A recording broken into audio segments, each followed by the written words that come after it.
The Putin versus Biden fight has now become personal. US has announced new sanctions against Russian President Vladimir Putin's daughters. The United States believes that a lot of wealth is hidden amongst the family of Putin. The US has eyes on every bit of Putin's assets. Here's a report.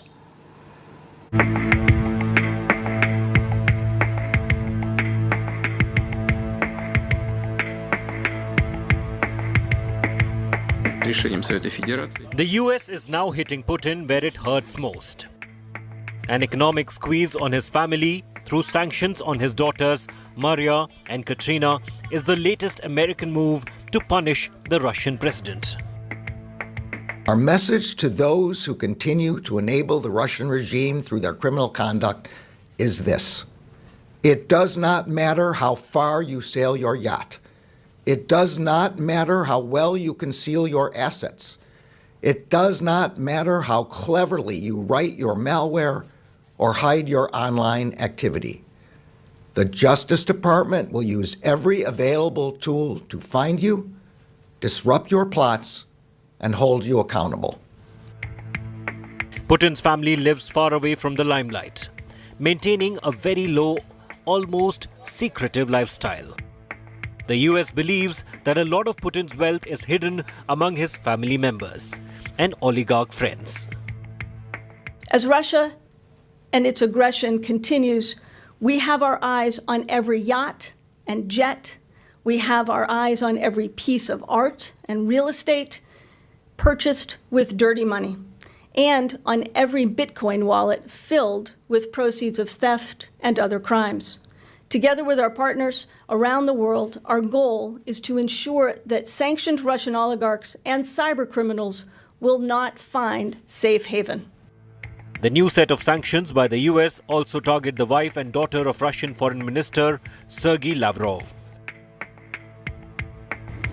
US sanctions Russia again. Ban on new investment in Russia. Sanctions on banks. Sanctions on critical major state-owned enterprises. Sanctions on Russian government officials and family members. Not only the US, UK has announced further sanctions against 8 oligarchs and the Russian banks in which their money is stashed.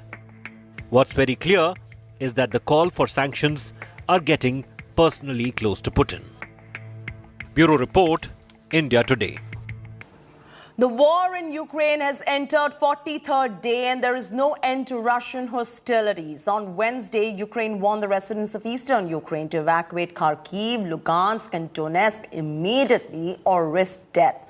Russia has been on relentless bombing spree, intensifying attacks in the country's southern and eastern parts. Luhansk's governor has warned that Russia is building US troops for an offensive in the coming 3 to 4 days. He also claimed that Russian forces continue to attack the city of Popasna with rocket launchers and aircraft, due to which evacuation of civilians has been hindered. Meanwhile, Russia has further been isolated globally over the massacre of Bucha. On Thursday, the UNGA will hold a vote to expel Russia from the Human Rights Council.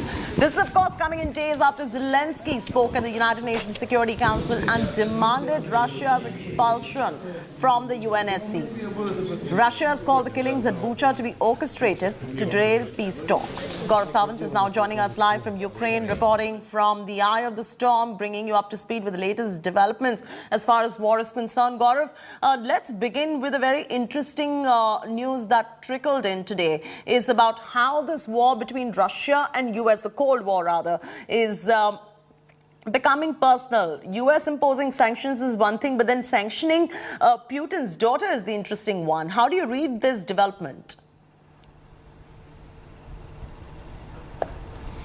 So US is trying to mount pressure on Russia as much as possible, and not just on Russia as a country, people of that country, but also the ruling elite of Russia. So it's President Putin's 2 adult daughters, Katerina and Maria. Restrictions are being imposed, sanctions are being imposed on them. Foreign Minister Sergei Lavrov's wife, sanctions are being imposed on her, and several other military leaders, their families, the ruling elite.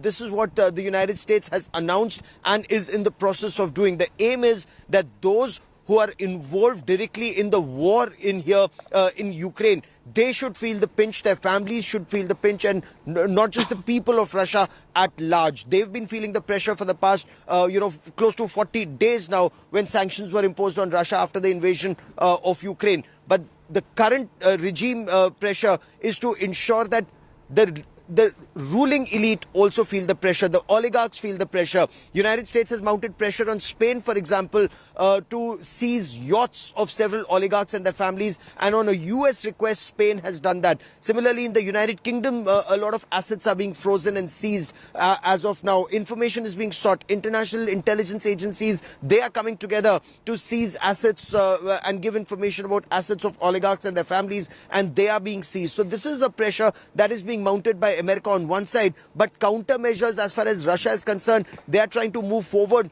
As you understand well, Chetty, still very early steps they want to take on removing the dollar as a weapon and then dealing directly, for example, with China, with ruble yuan, with India, rupee ruble. So will this actually take off, and what would that mean for the United States and dollar as an international currency in the long run? I mean, those will not be immediate steps. And then would that mean that sanctions will be imposed on those who use either the rupee ruble or yuan ruble route? All of that is a part of this very complex economic chessboard where the game is on. You know, that's a very interesting angle, Gaurav, the sanctions and the business angle.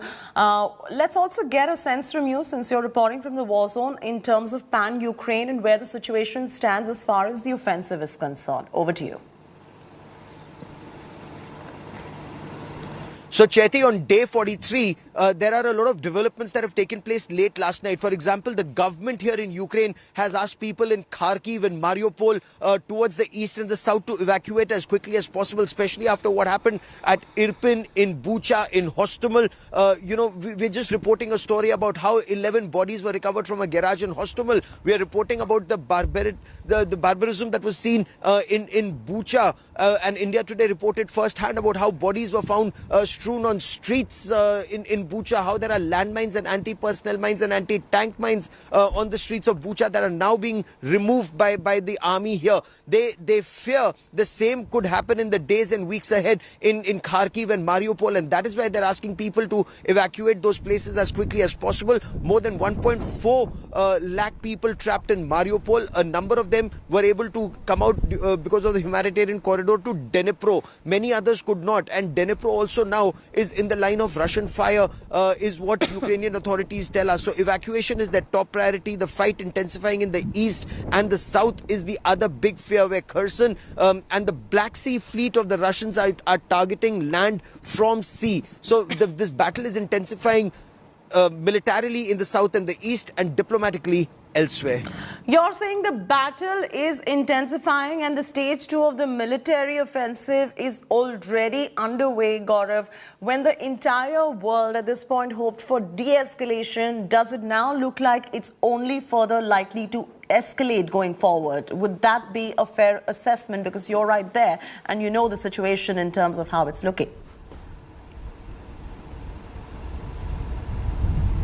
So Russia is giving out that message that sanctions are counterproductive. Despite the sanctions, they will pursue their aim towards Kharkiv or towards Mariupol, towards this entire Donbass region. So they are bashing on regardless, is the information that we have.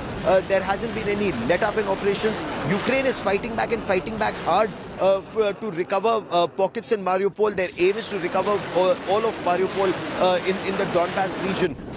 What we were told is several of the units that were initially employed and engaged in operations in Irpin and Bucha and in Hostomel to protect Kyiv, now that they've been able to restore the sanctity of the international border all the way up to Belarus, and a lot of weapons and systems are being deployed all along the borders now. Those forces, especially the specialized forces, we've been in touch with regularly. Remember, we spoke to some of the snipers, we spoke to some of the special forces officers. Those are the ones who are now being redeployed. We know about the redeployment. They haven't given us the exact location, but they are now going to fight in the Donbass region. And they are saying they're going to take the battle to the Russian camp in Donetsk and Luhansk. America is also arming Ukraine in a big way, whether it's the Switchblade drones that they're getting or the Javelin anti-tank guided anti-air missiles. And India Today is reported from Ground Zero in Hostomel and Bucha, the stellar role played by these Javelin missiles. You know how the turret of T-72 tanks just popped up with the accurate fire of the javelins or the NLAWs that are being used here. So now this battle is being taken to the other side with the latest American weapons systems. And what many do not know in public domain, American intelligence assessment that is helping Ukraine. You know, the kind of information that comes to Ukraine about the movement of Russian military hardware and soldiers, courtesy American satellites, courtesy American intelligence, all of that appears to be helping Ukraine on ground and giving them a big edge in this battle as of now. All right, Gaurav, thanks so much for that extensive report right there. You continue to be safe, and we'll keep going back to Gaurav Sawant, who is reporting right from the war zone since day one. Meanwhile, Russia continues to step up its offensive on Ukraine. The de-escalation by Russia in the central and western parts of Ukraine is now being matched with corresponding escalation in southern and eastern parts of the country. Attacks are being mounted from land as well as the Black Sea, as Gaurav was already mentioning. Under the phase 2 of the military operation, Russia has now intensified the attacks, taking out the deadliest weapons possible from its arsenal. Could this signal the next level of escalation? Here's a report.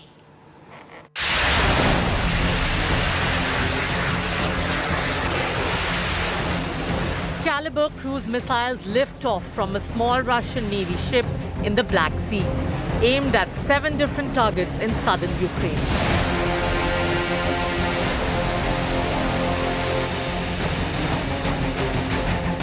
A Russian Su-35 air superiority fighter taking off and conducting a strike mission on an undisclosed target inside Ukraine. A Russian anti-air system launching and hitting what is claimed to be a Ukrainian Bayraktar drone, an unmanned system that has been giving hell to Russian vehicles in the weeks gone by. And these latest images of Russian Onyx supersonic cruise missile being launched at Ukrainian targets in the eastern part of the country. The de-escalation by Russia in the central and western parts of Ukraine are being matched with corresponding escalation in the southern and eastern parts of the country, borne out by an unending stream of footage of the targeted attacks. The domination of eastern Ukraine will require sustained escalation in this part of the country. And that's what we are witnessing as we travel through the Donbas region. The Russian forces are regrouping with attacks from land and from sea. The southern part has become the prime target in the second phase of war. In the airspace above Ukraine, Russia continues to be challenged formidably by Ukraine's weapons. This is a Russian Su-35 air superiority fighter that was shot down using NATO weaponry earlier this week. The pilot now in Ukrainian captivity. But could Russia be planning to deploy its stealth fighter, the Su-57, to conduct strike missions in Ukraine? The Su-57 is the 5th generation fighter built to remain barely visible to radar and other sensors, and could trump Ukraine's air defenses, or at least make life more difficult for them. A citizen's video in the early days of the war was believed to be Su-57 on a test bombing mission over the city of Zhytomyr west of Kyiv, though this advanced aircraft type definitely hasn't been deployed in any real numbers.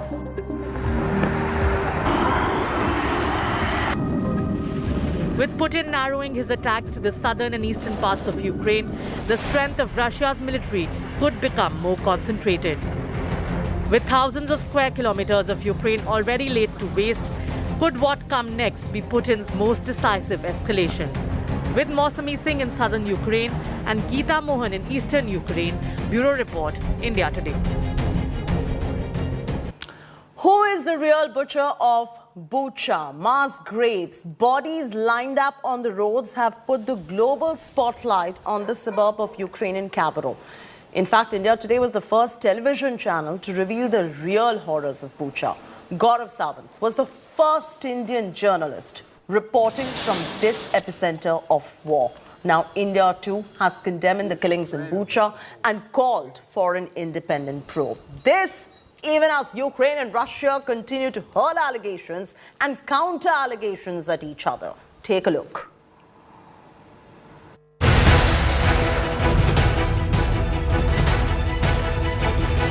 Streets strewn with corpses. Bodies buried in shallow graves. Burned bodies left in the open. The grisly images of battered Bucha have sparked global outrage. Ukraine has raised the Russian brutality in Bucha at the United Nations Security Council. Kyiv has urged the UN to strip Russia of its veto power. The UN system must be reformed immediately so that the right of veto will not become the right of a death, so that there is a fair representation of all world regions in the Security Council.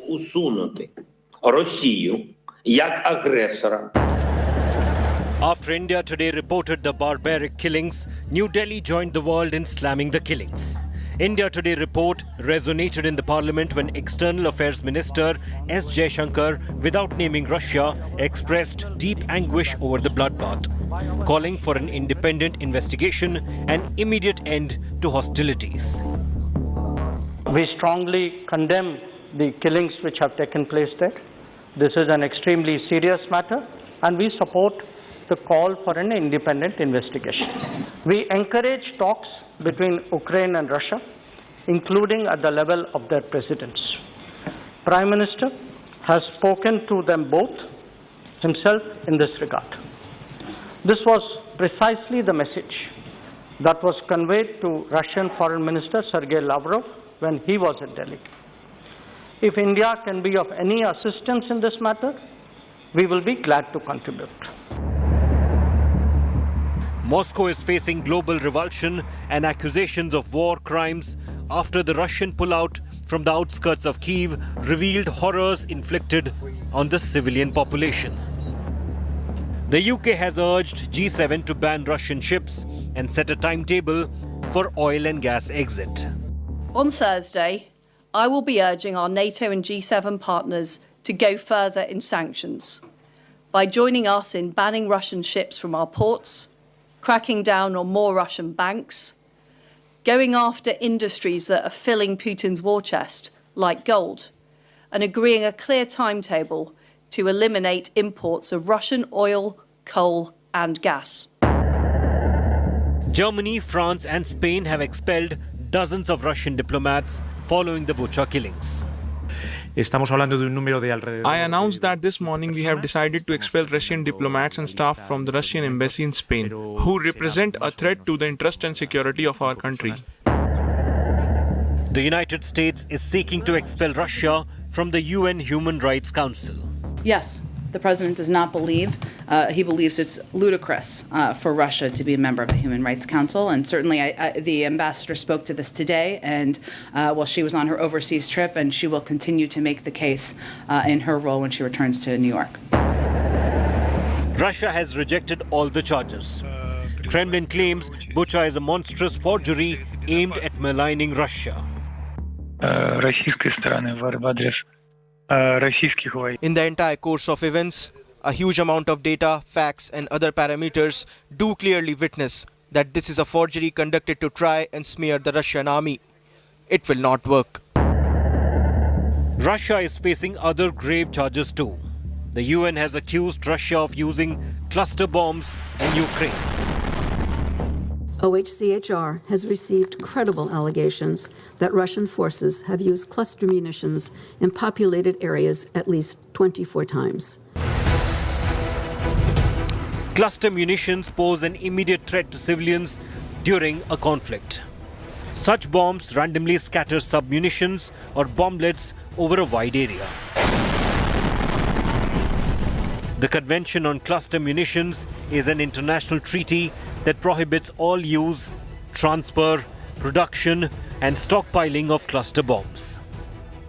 World leaders are calling for tougher sanctions and accountability for alleged Russian war crimes in Bucha. Bureau Report, India Today. While the parents are fighting for their motherland at the war front, some teenagers are also standing by them in an attempt to help the army. In Odessa, some teenagers have created a check post and are guarding it with their toy guns. The teenagers say that they also want to help the Ukrainian army. Here is Moshimi Singh with a report from Odessa.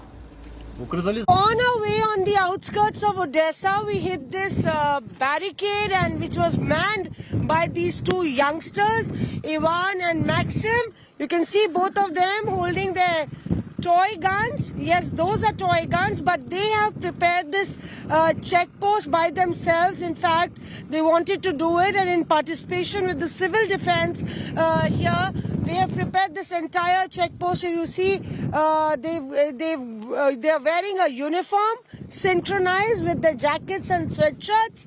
And here they've built tires, put tires on the road. Here there is a manual checking that's happening in this on this entire site, barricades and even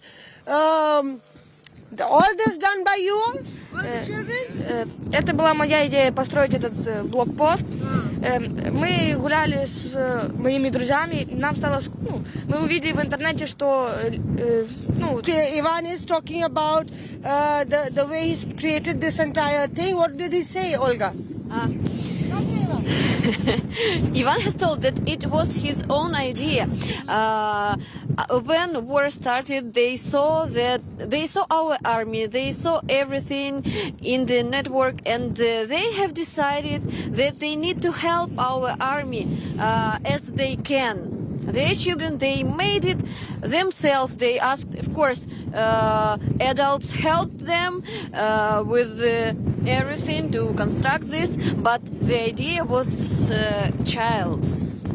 Their idea, and and also they want to do something to help our army. So here we have sir from the civil defense. Can we have a word with him? Yes. Children, sir, are very active and energetic. Оружие. Да, и они с утра идут в школу, учатся, потом приходят сюда.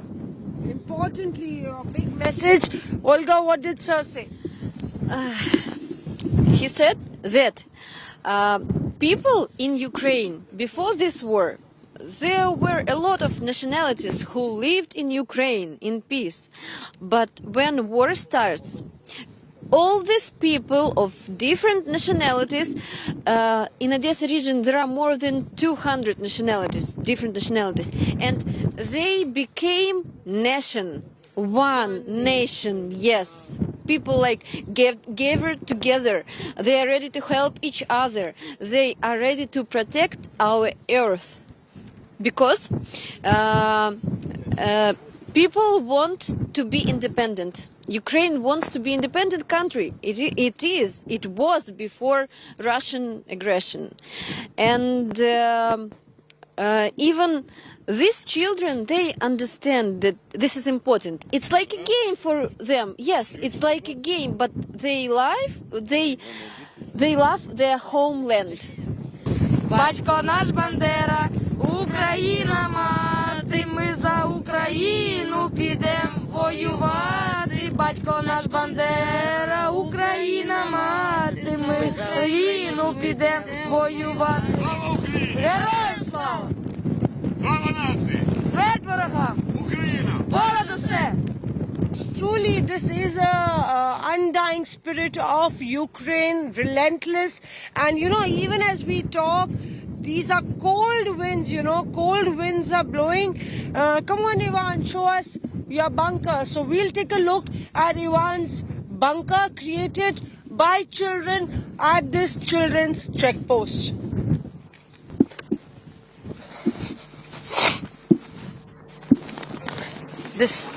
We are in this bunker that has been created by Ivan and Maxim, and this is no child's play because these children are a part of the civil defense team, and that's why you can see that bunkers like these are a common scene in the suburbs and outskirts of the city. These bunkers have been prepared by Ivan, Maxim and his family members. You can see tires here, sacks here. In this medicine kit has been kept with all the necessary medicines. Here for a long haul, you can see bread, toast, biscuits, water, and all preparations made. Here you have a blanket, minimum means of survival, but this is a matter of a fight for existence, and that's one reason that why the Russian army is facing such a stiff challenge, because the Ukrainians refuse to bow down, refuse to kneel down in front of the Russian aggression, and in fact it is their strong spirit that prevails in the entire stretch with the army. With video journalist Parminder Sharma, this is Mosmi Singh in Odessa for India.